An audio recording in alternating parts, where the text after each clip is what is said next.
नमस्कार मित्रों, आपका मेरे चैनल स्टडी विद संध्या में बहुत बहुत स्वागत है। मित्रों, आज मैं आपके लिए पीजीटी की परीक्षा में आने वाले मृच्छकटिकम के 10 अंकों के नाम लेकर आई हूँ और उसमें कितने श्लोक हैं और ये शूद्रकृत मृच्छकटिकम है। और इससे पहले मैंने आपको इसका मंगलाचरण करा दिया है। इसके पश्चात मैं आपके जो भी इसके प्रश्न उत्तर होते हैं, सूक्तियाँ बनेंगी, वो सब मैं आपको करा दूंगी। तो चलिए शुरू करते हैं इसके 10 अंकों के नाम से। तो मैंने इस तरह इसकी तालिका बनाई है, अंक संख्या, अंकों के नाम और श्लोक संख्या। तो प्रथम अंक है,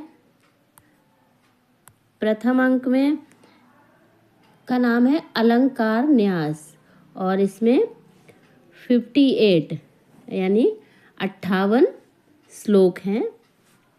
अलंकार न्यास होता क्या? अलंकार न्यास का मतलब होता है धरोहर। जैसे इसमें क्या है, वसंत सेना ने अपने आभूषणों को चारुदत्त के यहाँ धरोहर के रूप में रखा था, इसलिए इसका नाम पड़ा अलंकार न्यास। जब वसंत सेना शकार के भय से जो कि उसका पीछा कर रहा होता है जाती है और चारुदत्त के घर में चली जाती है और वहाँ पे अपने आभूषण छोड़ के चली जाती है। उसे लगता है कि शायद कोई उसका पीछा उसके आभूषणों की वजह से ही कर रहा है। द्वितीय अंक जिसका नाम है द्युतकर संवाहक, इसमें 20 श्लोक हैं। तो संवाहक जो चारुदत्त का सेवक हुआ करता था पहले, बाद में वो बौद्ध भिक्षुक बन जाता है। तो संवाहक इसमें जुआरी बन जाता है। उसी के विषय में बताया गया कि वसंत सेना अपने आभूषण उसे दे देती है सारा, उसका ऋण मुक्त करने के लिए, क्योंकि जब वो जुआरी बन जाता है तो उसके ऊपर बहुत ही कर्ज हो जाता है। तो उसे वसंत सेना अपने आभूषण दे के छुड़ाती है, ऋण मुक्त कराती है, जिससे कि फिर बाद में वो बौद्ध भिक्षु बन जाता है। तृतीय अंक जिसका नाम है संधित छेद और इसमें 30 श्लोक हैं। तो तृतीय संधित छेद से ही छेद मतलब छेद करना, मतलब होल करना, सेंध लगाना, ठीक है। तो इसमें क्या है, शर्विलक होता है, वो चोरी करने के लिए चारुदत्त के घर में सेंध लगाता है और इसी वजह से इसका नाम संधित छेद पड़ा है। वो अपनी प्रेमिका को वसंत सेना के यहाँ जो उसकी दासी होती है उसे वहाँ से छुड़ाने के लिए आभूषणों की चोरी करता है। आगे देखें। चतुर्थ अंक इसका नाम है मदनिका शर्विलक और इसमें श्लोक संख्या है 33।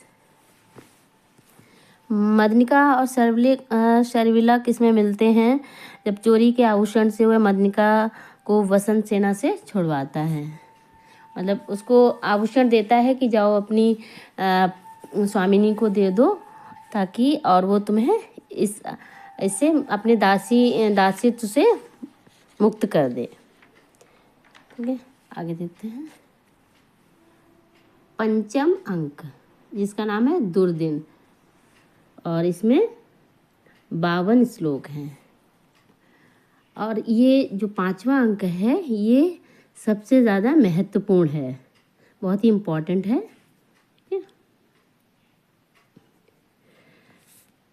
दुर्दिन का मतलब ये है बुरा दिन। जो इसमें दिखाया गया है कि जो जब वसंत सेना चारुदत्त से मिलने के लिए आती है और उसी रात्रि बहुत तेज बारिश तूफान सा आ जाता है, इसलिए इसका नाम दुर्दिन पड़ा। बहुत ही मुश्किल से बचती बचाती पहुंचती है चारुदत्त से मिलने के लिए। आगे देखें। षष्ठ अंक इसका नाम है प्रवहण विपर्य।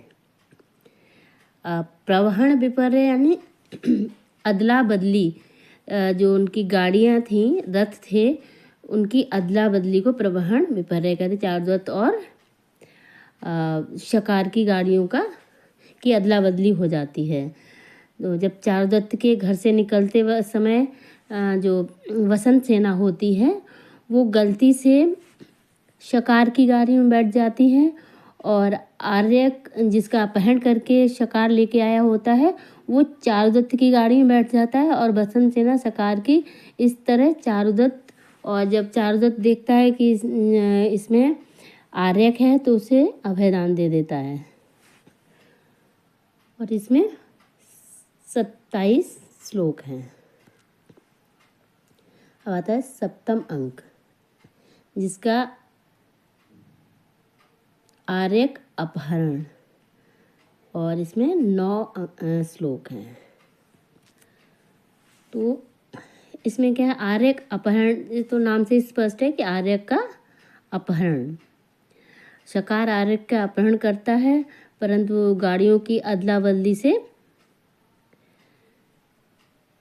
वो बच जाता है। चारुदत्त उसे अभयदान दे देता है। आगे देखिए अष्टम अंक वसंत सेना मोटन। मोटन यानी जो गला दबाना, वसंत सेना का गला दबाना। इसमें 47 श्लोक हैं, ठीक है। और इसमें शकार होता है, शकार वसंत सेना का गला दबा देता है। वसंत सेना जब शकार के प्रणय निवेदन को अस्वीकार कर देती है तो शकार को गुस्सा आता है और उसका गला दबा देता है और उसे पत्तों से ढक के चला जाता है। उसे लगता है कि वो मर गई है लेकिन वो सिर्फ बेहोश हुई होती है। नवम अंक इसका नाम है व्यवहार। व्यवहार अर्थात न्यायालय की जो कार्रवाई होती है। तो इसमें चारुदत्त की पेशी होती है क्योंकि उस पर शकार क्या करता है, स्वयं उसका गला दबा के आया होता है परंतु वो सारे साक्ष्यों को इकट्ठा करके उस पर आरोप लगा देता है कि चारुदत्त ने वसंत सेना का गला दबाया है, उसकी मृत्यु की है। तो अब क्योंकि वसंत सेना अपनी माँ को बताकर चारुदत्त से ही मिलने गई थी इसलिए सारे साक्ष्य उसके विपरीत हो जाते हैं। तो उस पर झूठा इल्ज़ाम लगता है और सारे सबूत उसके खिलाफ होते हैं, अतः उसे फांसी की सज़ा दी जाती है। तो इसमें 43 श्लोक हैं, 43। अब आता है दसम अंक, अंतिम अंक। इसका नाम है संहार। उपसंहार यानी जो सारा अंत में जो भी निर्णय सारी चीज़ें होती हैं उसको उपसंहार कहते हैं। जैसे और इसमें 61 श्लोक हैं। इसमें जो आर्यक होता है वो राजा पालक को मारकर स्वयं राजा बन जाता है और चारुदत्त को बचा लेता है क्योंकि चारुदत्त ने उसे बचाया था। संवाहक जो होता है वो बौद्ध भिक्षु बन गया होता है और वसंत सेना ने उस पर उपकार किया होता है, उसे ऋण मुक्त किया होता है। तो वो क्या कर वो उसको जब वसंत सेना वहाँ मिलती है तो वसंत सेना को वो ठीक करके स्वस्थ करके और वहाँ ले जाता है जहाँ पे चारुदत्त को फांसी लगने वाली थी। और फिर ये सिद्ध हो जाता है कि वसंत सेना बच गई थी और शकार ने उसका गला दबाया था। इस प्रकार आर्यक राजा बन जाता है और वसंत सेना चारुदत्त की पत्नी बन जाती है। तो इस तरह इसके 10 अंक समाप्त होते हैं और इसमें सबसे ज़्यादा इम्पॉर्टेंट है, इसमें कुल श्लोक संख्या है 380, ठीक है। और सर्वाधिक श्लोक किसमें है, दसम अंक में 61 श्लोक हैं इसमें, ठीक है। और सबसे कम श्लोक सप्तम अंक में है, इसमें 9 श्लोक हैं। इसमें ये 9 श्लोक हैं, ठीक है। और पंचम अंक सर्वाधिक महत्वपूर्ण है, जैसा कि मैंने आपको बताया था, दुर्दिन। ये सर्वाधिक इम्पॉर्टेंट है क्योंकि इसी के आसपास फिर और सारी घटनाएं होती हैं। तो इस तरह मैंने आपको इनके अंकों के नाम बताए। आगे मैं आपको और भी इससे संबंधित प्रश्नोत्तर वगैरह, सूक्तियाँ इत्यादि करवाऊंगी। तो यदि आपको मेरा ये वीडियो पसंद आए तो कृपया ज़्यादा से ज़्यादा लाइक करें, शेयर करें और मेरे चैनल को सब्सक्राइब करें। धन्यवाद।